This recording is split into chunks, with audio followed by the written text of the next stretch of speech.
Compassion for all living things is a guiding principle in my life.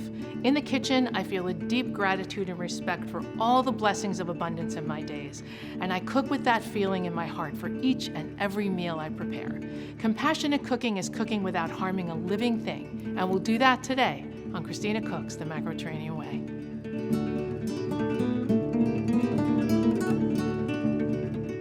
Underwriting for Christina Cooks is provided by Suzanne's Specialties, offering a full line of alternative vegan and organic sweeteners and toppings. Suzanne's Specialties, sweetness, the way Mother Nature intended. And by Jonathan's Spoons, individually handcrafted from cherry wood, each designed with your hand and purpose in mind. Additional funding provided by Hi, I'm Christina Perello, and this is Christina Cooks, where each week we take fresh, seasonal ingredients and whip them into amazing dishes. Will they all be plant-based? Yep. Will they all be delicious? Absolutely. Sit down and buckle up. I'm going all vegan on you today. It's all about compassion in everything we do, from the way we move through the world to the foods we choose to eat. And I'm going to get right into it with you because we are starting with dessert. Fran. I'm so happy Ciao. to see you. Nice Ciao, to see Bella. you. It's wonderful to see you. Everybody, this is Fran Costigan, a wonderful pastry chef known as the Vegan Queen of Pastry, So I hear. author of chocolate cookbooks, and a master at chocolate desserts. So she's the pastry chef for Ruby Online Cooking. I'm the director of Tell me vegan while I heat this. pastry at the Ruby Online Culinary School. Okay. And it's really exciting because my students are, some are vegan, some aren't vegan yet, many professional chefs, because today, if you don't know how to do vegan desserts, you are not getting the job. You're not getting the job. That's exactly right. And our desserts will be, with care and understanding, as delicious or better than a traditional dessert. There's no, this is good for what it is kind of business. Yeah, you know that. no, we don't want that anymore. We don't want it's that. like it's like for dinner, we don't want a baked potato and artfully arranged snow peas. Yeah, we want food. and we don't want a Pasta with broccoli. salad Right. with a thing of sorbet for I'm going to dessert. trade spots with you because you're Okay. cooking. You sent me a recipe. She sent me this recipe for a vegan ganache tart. And I was like, okay, ganache. Who doesn't know how to make a vegan ganache? I'd never made it the way you make it. It turned out so beautifully, Oh, I'm glad. and I really want you to show us how you did it. I will. It's so simple to It's make so a ganache. simple. And for anyone who doesn't know what ganache is, it's an emulsion. At its simplest, it's a percentage of chocolate or percentage typically of heavy cream. Sometimes butter is added, sometimes natural flavors. And sometimes sugar. Sugar, Right. cornstarch, and so on. We're doing a 2-ingredient, maybe with a pinch of salt, ganache. And by changing the proportion, you get a lovely pouring ganache for a tart. Right. You use a different proportion, and you can make truffles. And So Fran, talk to me a little bit about, while the milk is heating, the oat milk, because we're using that because it's richer. Talk to me a little bit about, one of the things we don't understand a lot in our culture is the qualities of chocolate. yes. And more than quality, the source, there's a dark side to chocolate. Let's There be is a honest. dark We love side. it, but I say that the right chocolate to use is the one that tastes good to you right out of the package. So you start with that. You need to do some tasting. However, you use the percentage that's listed in the recipe. So I tend to use a higher percentage, 70 to 72%. Then the higher the percentage of chocolate solids, the less sugar there is. That's right. But I know for sure that I'm here, you're here, my grandchildren are here, having this wonderful life, and not in the jungle picking cocoa. It's an accident of birth. Right. At best, this is really hard work. It's the jungle, it's hot, there's machetes, and there is still slavery today. Child labor as well. Child labor. Yeah. So we have to Child be really slavery. careful that it's ethically sourced. Right, and it's really easy to find out. You go to the manufacturer Yep. and look. Yep. And Many the people labels say it on their labels now. on their labels. And it isn't only, fair trade was, that's it.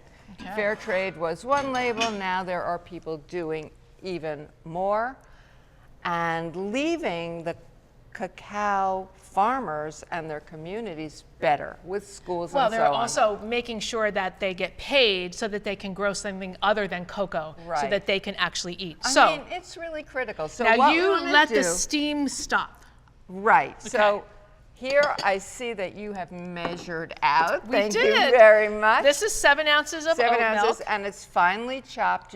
That's tip number 1, is to make sure that the chocolate is quality, tastes good to you, and is the percentage listed in the recipe and chopped. When I have to do a quantity, I grind it in the food processor. Of course, why to not? powder.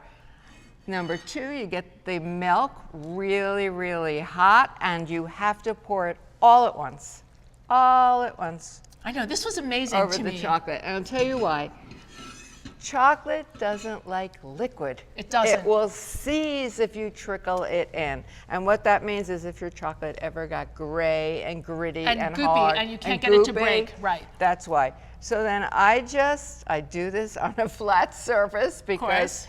otherwise, and then cover it. And by turning the bowl, what Fran's doing is just making sure that the chocolate's all submerged. Exactly. And this is just, a minute or 2. I want to treat this chocolate With with respect. respect. That's right. With compassion. With everything Because let's face with it, guys, compassion. chocolate is a luxury product. We don't have to have chocolate, but the fact that we can means that we need to buy it with respect, buy it from an ethical source, and actually treat it as all food with respect. No waste, sustainability. We agree on everything on I this. agree 100%. I did not put salt in this yet. Okay, so, sometimes I will put the salt in with the milk. Okay. And I see you have Chili pepper. chili powder here. This basic recipe can be varied. You infuse the milk with chili powder, with curry, with anise. Espresso. Oh, well, now you're talking. I happen to love espresso. And let it infuse, bring it to a boil, just chill out for a And while. then proceed. And then strain it, maybe. Yep. And if any of the milk has dissipated, you do it. The reason I'm using oat milk for a number of reasons, it is creamy and rich. I'm a soy milk person. Me too. I have been for Me too. 30 years. Me too. I love but it. Today, I assume a couple of things. I assume there'll be soy avoiders. Too bad. There are some. Not allergic. There are some. There are some. Oat milk seems to be ticking Pretty all the benign boxes. at the Pretty moment. benign. And now, when I was in culinary school, and I went much later than most people, I had 2 teens at home, we were taught not to use a whisk to make ganache. Okay. That it would add too many bubbles. So you can do this with a rubber spatula. I find if I just, again, You're I'm gentle. respectful Right. to the chocolate. Do you want some vanilla in there? We can put some vanilla in here, but I'll tell you what I do is I always wait. do a test because let's say for every chocolate's different. Let's say for some reason this hasn't set up the way I want it or we want it for your tart exactly the way we expect it. We can add more milk if it's too thick. Right. We can add more More melted chocolate if we have to. chocolate Right. if we have to. But And you guys can see how creamy this is getting and how Right? smooth and shiny, and that's what you're looking for. So I don't even dirty something else. I go like that. And this will go in the refrigerator for like 5 minutes. And see if it sets. And we know if it's set. Okay. We know if it's set. Well, I did your recipe, so I know it sets. Yeah, I I know it works. know. It works. Doesn't that smell good? Smells That's delicious Wow. Is there a chocolate better you smell? chose. Well, maybe garlic and onions. Well, yeah. So pull that crust over. So look at this beauty. Tell me about this crust. So what we made here today was it's a no-bake tart. And what I did was I combined almond flour, cocoa powder, almond butter, and a little bit of Yum. brown rice syrup, some salt, and we just pressed the crust. It sat for 15 minutes as you do, and then in the fridge, that is dun, dun, gorgeous. I'm gonna give you the honor of cutting it. Oh man. Come on, because we're tasting this puppy. This is so perfect. And as you cut it and we taste it, I have to tell you what I'm doing as I say ciao. I am leaving for Florence. I am going to a tiny restaurant in the middle of Florence, Italy, run by a chef who cooks to serve the purpose of your life. I cannot wait for you guys to meet Serenella. All right, let's taste this. Oh, I want to hear about that. That sounds incredible. Look how nice that cut. And I can see that it's creamy. I mean, who wouldn't like this? Who wouldn't like this? Who wouldn't like this? Oh. Shall we? Yes. My friend, grab a fork right here. Oh. Don't mind if I do. Oh, perfection. Come on. Wow. Wow, that's so creamy and delicious. Franny, thank you so much. Thank you so much. I wish you were coming with me, but I'm headed to Florence. Ciao. Thanks for having me. See you guys in Florence.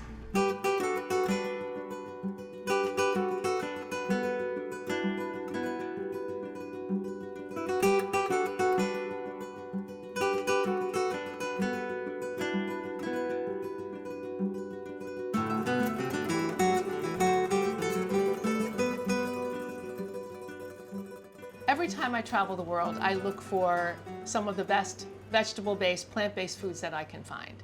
And every now and then, I'm surprised by what I find, by the depth of understanding, by the uniqueness of the chef.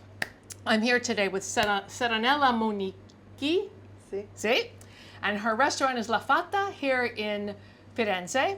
Serenella's restaurant is based on the philosophy that food has energy. There's a surprise. We know food has energy. And that what we choose to eat creates the person that we are. So it's completely aligned with the way I think about food. Che facciamo? What are we making? Facciamo il pesto di salvia A pesto of mandorle sage and almonds e semi di zucca. and pumpkin seeds. Okay. Dai, Okay? un po'. Faccio io o... Vai, fallo te. Ok. Vieni, ok. Spostiamolo questo, vai. Va bene? So dimmi, Serenella, perché questo ristorante?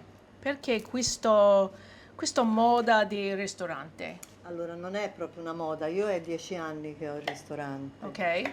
Quindi è stata una necessità etica, perché ho voluto dimostrare che si può mangiare bene senza uccidere e far star male anche il pianeta.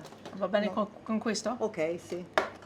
This is called a mezzaluna. So Serenella said that she kind of had no choice Ci voleva l'aglio except to anche. open this restaurant because of her ethics when it comes to food. Meaning that the idea of compassionate cooking is in her blood. This is what she's meant to do. Ci mettiamo anche uno spicchio d'aglio. Okay, so now we're going to take a piece of garlic. Devo fare? Okay. Va tritato ancora. Okay, so what I'm going to do now is that little bit of garlic is going to get blended in with the sage with the mezzaluna to help to create a flavor that's sort of more balanced. Mettiamo un po' di queste. And then we add a little bit of blanched almonds for the pesto. Mia nonna ha fatto pesto tutta mia vita, mai con blender, sempre a mano. Esatto. E in casa mia, sempre a mano. Sempre a mano. Sempre a mano. So we were just saying that when I was growing up, my grandmother from Naples always made pesto, always, various pestos, but Viene always by hand. She said the flavor was better, and Serenella agrees the flavor is better. Molto Much meglio. better, much better.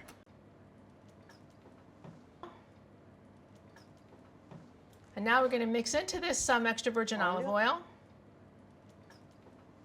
and the juice and the rind of an orange.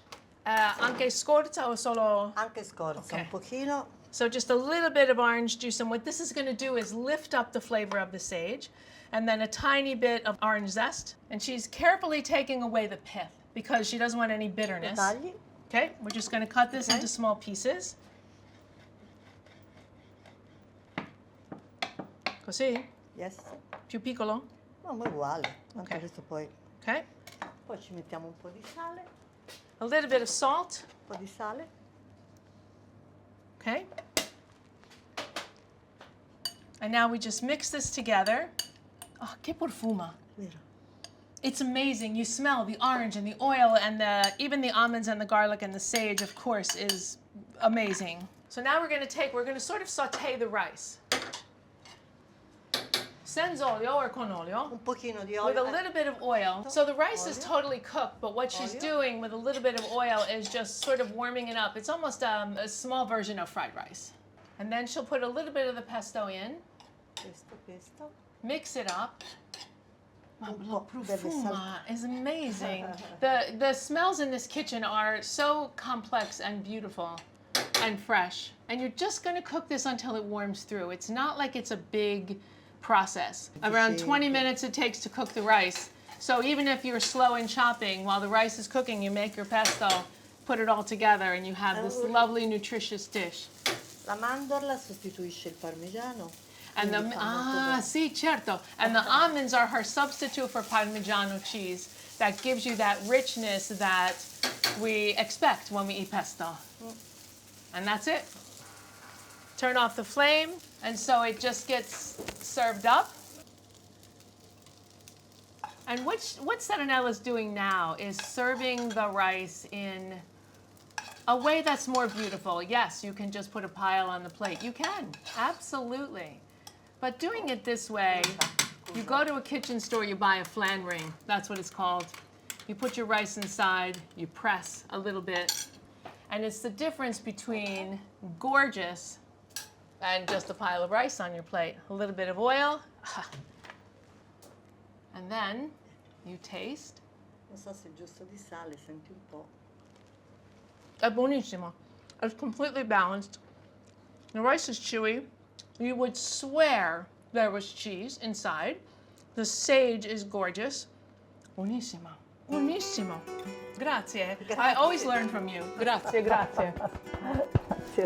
And so now you see, once again, I'm not the only chef who thinks that the energy of food is supremely important, because it is. And when you eat food that's appropriate for you energetically and physically, you can lead your best life.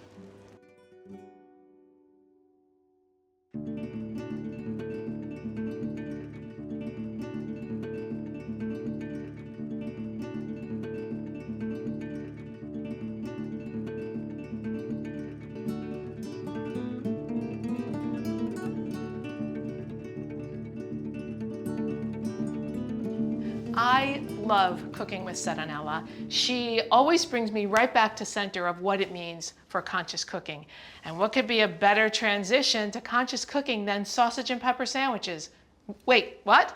Trust me, these are conscious. They're plant-based, and you're gonna love this dish. So we are going to light a burner with some olive oil, some extra virgin olive oil. Please use really good extra virgin olive oil, please. And then we're gonna take these little plant-based sausages that look scarily like sausage, but that's okay because I know what's in them. And then we're gonna let those start to brown over the heat. Then as they start to come to a sizzle, you'll notice I didn't really heat the oil because I want the flavor of the extra virgin olive oil, and if you heat it, that flavor can go away. So we're gonna just put that there. You hear the sizzle already? All right, so now we're gonna take and smash a whole clove of garlic. Sometimes it works better than others. Okay. You want to be stubborn? You can be stubborn. Garlic's allowed to be stubborn.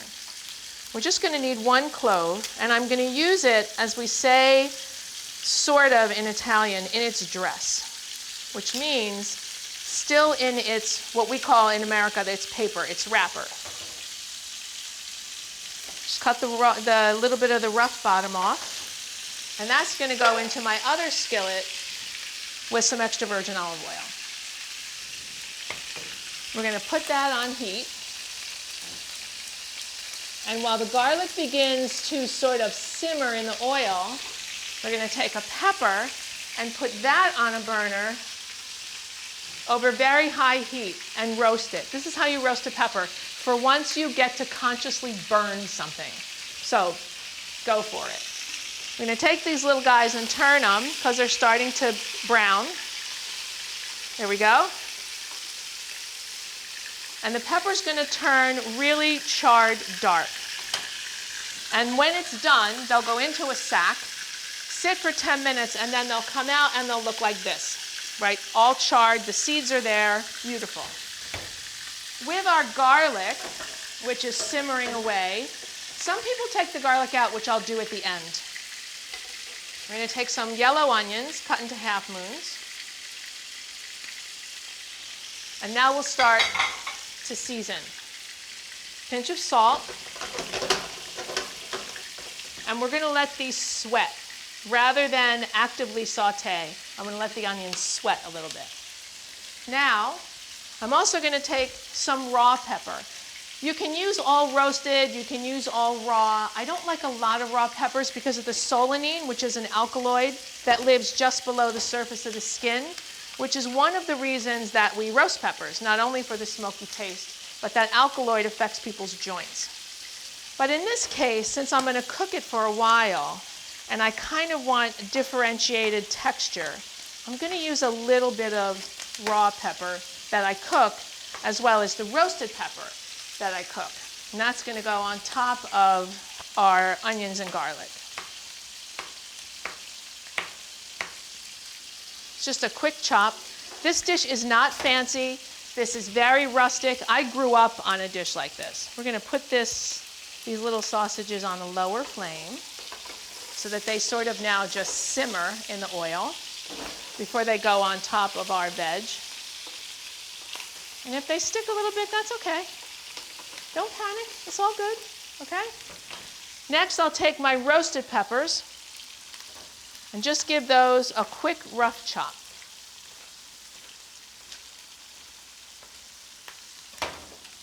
And they go right on top, no escapees. And now we start to stir. And this is going to sort of saute, simmer in the oil with the garlic clove or two until the onions wilt. Now we'll come over here with tongs, please use tongs, and check our pepper. And as it starts to blacken, you just keep turning it. And as you turn it, it gets darker and darker and darker. Now we'll take some plum tomatoes, maybe a little bit of a coarse chop. We quartered them, but let's make them a little more bite-sized. We're going to do 2 batches of those. When you make something like sausage and peppers, whether it's vegan or not vegan, you want to use a lot of veg. It's really not about, it's about the combination of the 2 things. Okay. Now we're going to season this up. You can go light on your salt. You don't need a ton. You want to remember that salt is used to bring out the flavor. Salt should not be used to make your food salty. But you see the colors building here in this dish. And you don't want the onions to color very much. You want them to kind of maintain their texture so that there's a little bit of crunch because the sausages themselves are a little bit soft. And they're going to go right on top.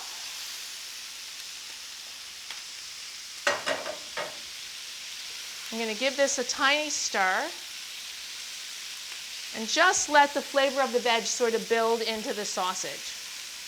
Because plant-based meats can be less flavorful than sort of the real thing. So what you want to do is get some flavor with the veg and count on that. So now we're going to take our filling, take one of our little sausages, put some more veg on top. And we're just going to continue to build these little sandwiches so that everybody gets their own bite. Be careful not to put the garlic in there unless you peeled it, because it'll just be a weird mouthfeel. And we're going to build these sandwiches up. And there you go. Conscious sausage and peppers. So what are you waiting for? Let's get back to the cutting board, and I'll see you next time on Christina Cooks, the Macroterranean Way.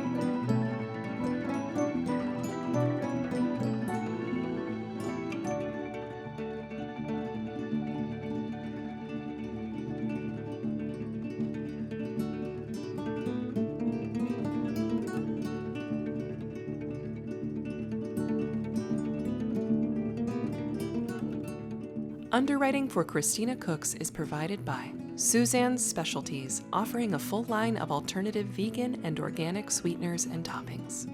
Suzanne's Specialties, sweetness, the way Mother Nature intended. And by Jonathan's Spoons, individually handcrafted from cherry wood, each designed with your hand and purpose in mind. Additional funding provided by. You can find today's recipes and learn more by visiting our website at christinacooks.com and by following Christina Cooks on Instagram, Facebook, Twitter, and Pinterest. Learn how to add delicious plant-based dishes to your daily diet with the companion cookbook Veg Edibles, featuring more than 80 easy-to-make recipes. To order your copy for $29.95 plus handling, call 800-266-5815 or visit christinacooks.com. Add back to the cutting board and get both books for $49.95 plus handling.